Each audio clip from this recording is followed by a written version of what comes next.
पश्चिम स्तरे साकेला सिलीको तर्फबाट हामीले साकेला नृत्य देखाउँदै हामीले यहाँहरूलाई पनि मनोरञ्जन गराउन लागिरहेको छौँ। र यसरी अब हाम्रो विभिन्न समयमा विभिन्न जात जातिका धर्म संस्कार परम्परा अनुसारको हाम्रो कल्चरहरू रहिआएको छ। नेपाल राज्यभरि विभिन्न जात जातिको आफ्नै वेशभूषा पहिचान संस्कार संस्कृति लगायत आफ्नै खालको एउटा मौलिकता छ र यसमा हामीले पनि हाम्रो मौलिकतालाई झल्काउनको लागि हाम्रो साकेला सिलीलाई निरन्तर रूपमा हामीले अगाडि बढाइरहेको छौँ र देशैभरि अहिले हाम्रो साकेला सिली प्रदर्शन भइरहेको छ र अहिले पछिबाट पनि हामीले यहाँ सहभागी हुन आएका छौँ र अहिले सुरुको यो मोछामा सिली नृत्य गर्दै हुनुहुन्छ कलाकार भाइ बहिनीहरूले। र त्यति मात्रै होइन, अब हाम्रो विभिन्न अन्तर्राष्ट्रिय जगतमा पनि नेपालमा मात्रै होइन, जहाँ जहाँ हामी नेपाली छौँ त्यहाँ त्यहाँ यो संस्कार संस्कृतिलाई हामीले पहिचानको रूपमा नेपालीको रूपमा र हाम्रो जातीय संस्कार संस्कृतिहरू विभिन्न देशहरूमा पनि हामीले गर्दै आइरहेका छौँ, गरिरहनु भएका छ हाम्रा प्रवासी आप्रवासी सबै समुदायहरूले। र यसमा हामी किराँतीहरूले किराँतीको मात्रै राईहरूको मात्रै यो साकेला उभौली सिलीमा राईहरू मात्रै हुनुपर्छ भन्ने पनि छैन। विभिन्न जात जातिका समुदायहरूले पनि हाम्रो कल्चरलाई मन पराएर उहाँहरू पनि हाम्रो सांस्कृतिक नाचहरूमा सहभागी हुनुभएको छ।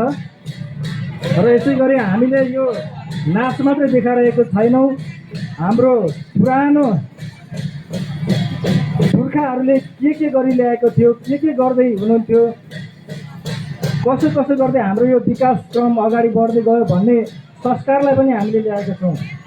हामीले अहिले मिलमा धान चामल मकै पिसाउँछौँ, तर पहिले हाम्रो जातोबाट हामीले मकै कोदो फापर आदि इत्यादि खानेकुराहरू हामीले पिसेर बनाएर खान सिक्दै आएको हाम्रो पुर्खाहरूले त्यो जातो पनि हामीले समावेश गर्छौँ। घुमहरू, माछा मार्ने, शिकार खेल्ने, धनुबानहरू, तान बुन्ने, यी हाम्रा पुरानो चयामा क्यामाले बुनिआएका तानहरू र हामीलाई हुर्काएका कोक्रोमा हुर्काएका हाम्रो यादहरू अझै आउँछ। र यसरी हामीले विभिन्न संस्कारहरू ल्याइआएका छौँ। र यसै गरी हामीले अतिथिहरूलाई सगुनहरू पनि पिलाउने गर्ने गर्थ्यौँ। यही क्रममा हाम्रा चेलीहरूले यहाँ ग्यासमा आसीन अतिथिज्यूहरूलाई सगुन पनि दिँदै हुनुहुन्छ।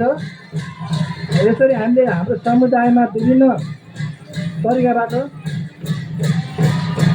नाचबाट अर्थात् हाम्रो रिसेबाट हरेक कुराबाट हामीले सबैलाई हाम्रो संस्कार संस्कृतिहरू सिकाउँदै आएको छौँ, सिक्दै आएका छौँ र भावी सन्ततिले पनि सिकिरहनु भएको छ। यी साना साना नानीहरू उमेरमा धेरै साना तर धेरै पर्फेक्ट हुनुहुन्छ र पूर्ववक्ता मित्रहरूले पनि आफ्नो मौलिक कुराहरूको विषयमा सबै कुरा जानकारी गराइसक्नु भएको छ।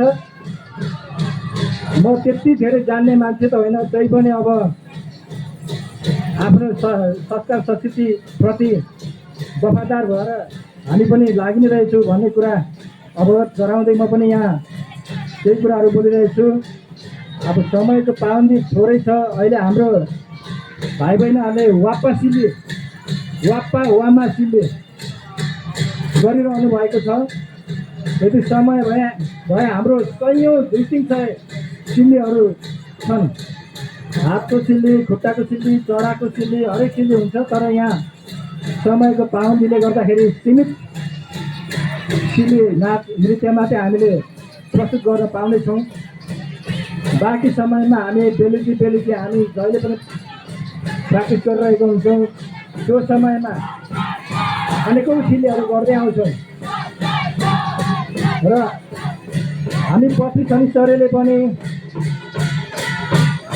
निकै अगाडिदेखि भव्य सभ्य तरिकाले साकेला नाचहरू हामी मनाउँदै आइरहेको छौँ र हाम्रो सबैभन्दा अन्तिम अहिले जिल्ला अन्तिम हुनुहुन्छ द्वादशीको दिन पत्री शनिश्चरे नगर समितिले पनि यहाँहरूलाई निमन्त्रणा गर्ने नै छ, गरेकै छ र गरिरहनेछ।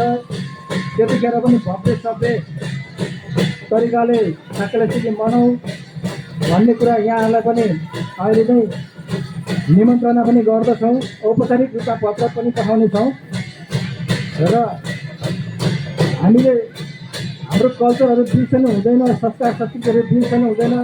हाम्रो पुर्खाहरूले के हतियारहरू तयार गर्दै आएका, कुन कुन सामग्रीहरू प्रयोग गर्दै आएर आफूलाई जीविकोपार्जन चलाउनको लागि त्यति मात्र नभएर हरेक थोक गर्नको लागि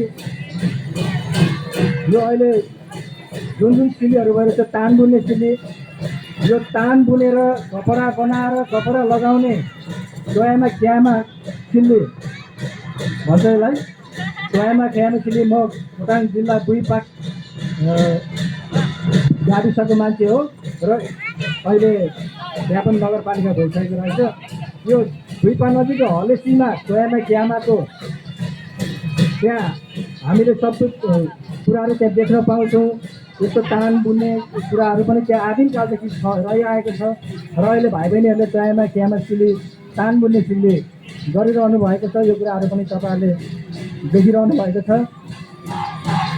र यो संस्कार संस्कृतिलाई हामीले सदैव माया गरिरहनुपर्छ, बचाइरहनुपर्छ भनेर हाम्रा अग्रिम दाजु दिदी आमा बुवाहरूले पनि हामीलाई सिकाउँदै आउनुभएको थियो र हाम्रो भाइ बहिनीहरूले पनि अहिले सिकिरहनु भएको छ।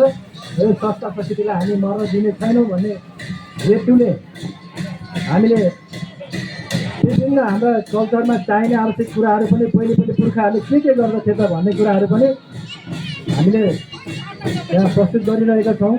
र हाम्रो पुर्खाहरू शिकार खेल्न जङ्गलमा जाँदाखेरि कसरी शिकार मार्थे र घरमा आमा बुबा छोरीचेलीहरूले के गर्दै बसिरहेको हुन्थे, यो कुरा पनि यहाँ नृत्यबाट सिकारी सिल्लीबाट प्रस्तुत गरिरहनु भएको छ हाम्रो सांस्कृतिक टोलीहरूले। र हाम्रा विभिन्न ठाउँहरूमा विभिन्न किसिमले हामीले संस्कार संस्कृति मनाउँदै आइरहेको छौँ। केही फरक पनि हुनसक्छ।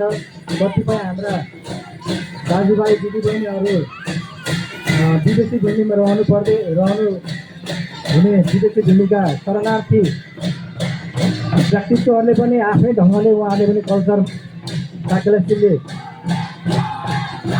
एउटै नभए पनि फरक ढङ्गले भए पनि उहाँहरूले मनाइरहनु भएको छ।